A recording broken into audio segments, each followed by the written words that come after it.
सर्वांना क्रांतिकारी जय भीम, जय शिवराय, जय पॅन्थर, जय संविधान.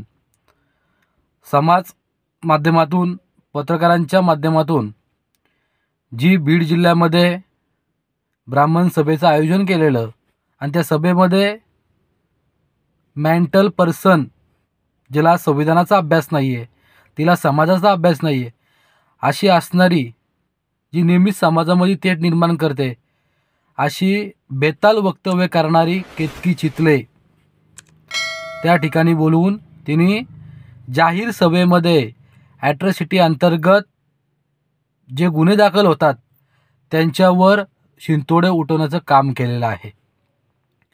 केतकी चितले तिच्या स्टेटमेंटमध्ये अशी बोलते की ज्या ॲट्रॉसिटी दाखल होतात त्याचं खूप मोठं रॅकेट झालेलं आहे आणि हे भांडवल झालेलं आहे, धंदा मांडलेला आहे, लोकांनी पैसे कमवण्याचं साधन मांडलेलं आहे. वकिलांच्यावर ॲलिगेशन करते. तर माझा एक प्रश्न आहे वकील बांधवांना, का वकिलांच्या वरती इतका मोठा प्रश्नचिन्ह ती निर्माण करते, अजूनही कुठलाही वकील त्या ठिकाणी तिच्या विरोधामध्ये गुन्हा दाखल करण्यासाठी पोलीस स्टेशनला जात नाही. म्हणजे केतकी चितले इतकी मोठी डॉन लागून गेली काय? आणि ब्राह्मण महासंघ यासाठी परिषद भरवतो काय का या महाराष्ट्रामध्ये मोठ्या प्रमाणात दंगली व्हावं, मोठा तेढ निर्माण व्हावं. आता ॲट्रॉसिटी दाखल कोण करतो? ST SCची लोक दाखल करतात. डायरेक्टली त्यांनी या SC STच्या लोकांना खालच्या पद्धतीचं वक्तव्य केलेलं आहे. प्रथम तू ह्या केतकी चितलेचा आम्ही जाहीर निषेध करतो.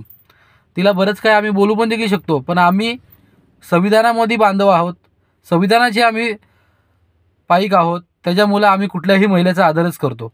परंतु आमच्या अस्मितेवर, आमच्या स्वाभिमानावर जेव्हा देखील अशा कुठल्या नालायक कृतीची लोक बोलत असतील तर त्यांना उत्तर देणं देखील आमचं काम आहे. काल आम्ही संबंधित केतकी चितलेवर गुन्हा दाखल करण्यासाठी प्रशासनाकडे मागणी केलेली आहे. केतकी चितलेवर गुन्हा दाखल होणारच, त्याबद्दल दुमत नाही. पण ह्या BJP सरकारच्या माध्यमातून हे सर्व चाललेलं एक कारस्थान आहे, देशामध्ये दंगली घडवण्याचं कारस्थान आहे, ते तात्काळ थांबवलं पाहिजे. येणाऱ्या 2024च्या नंतर जर या देशामध्ये BJP आले तर केतकी चितलेसारखे बरीच लोक असे येतील आणि तोंड काढतील आणि समाजावर बोलतील आणि मोठ्या दंगली घडवतील आणि बहुजनांची पोरं आतमध्ये घालवण्याचं काम हे सरकार करणार आहे.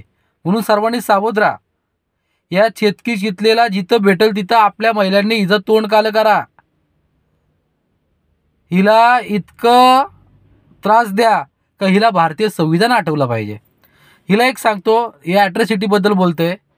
विराज जगतापची हत्या झाली तेव्हा तू का भेट द्यायला गेली नाही तिथं? तुला कळलं तेव्हा? एक काम कर ना, तू एखाद्या बहुजन समाजाच्या मुलाबरोबर लग्न कर, तेव्हा तुला कळलं ॲट्रॉसिटी काय असते. अरे तुला ॲट्रॉसिटी माहीत नाही, विराज जगतापची हत्या माहीत नाही, अक्षय भालेरावची हत्या माहीत नाही, एवढा मोठा हत्याकांड झाले ते तुला माहिती नाही आहेत. एक लेटेस्ट आत्ता संकेत भोसले तर भिवंडीमध्ये हत्याकांड होतं आहे. जर ॲट्रॉसिटीसारखा गंभीर गुन्हा जर या देशामध्ये नसता तर आमच्या बहुजनांच्या कत्ली घडल्या असत्या. ॲट्रॉसिटी अजून कायदेशीर कडक झाली पाहिजे, ही आमची सरकारकडे मागणी आहे. कारण का आमच्या लोकांच्या असे दिवसांदिवस हल्ले चढत चाललेले आहेत आणि ॲट्रॉसिटी कायदा हा जर आहे तेच आमचं संरक्षण करू शकतो आणि भारतीय संविधानच आमचं संरक्षण करू शकते, हे आम्हाला माहिती आहे. आणि तेच या नराधाम लोकांना ॲट्रॉसिटी कायदा हटवायचा आहे, जेणेकरून आमच्या कत्ली, आमच्या आया बहिणीवर बलात्कार कसे होतील, आमची इज्जती कशा लुटल्या जातील, आमच्या लोकांना मारलं कसं जाईल, यांचं हे साधन आहे. आणि केतकी चितकी याचं मोहरम आहे, आमचं जाहीर आव्हान आहे. म्हणून प्रशासनाने लवकरात लवकर या प्रशासनाला आवाहन करतोय का लवकर केतकी चितकेला गुन्हा दाखल करून अटक करण्यात यावी. जय भीम.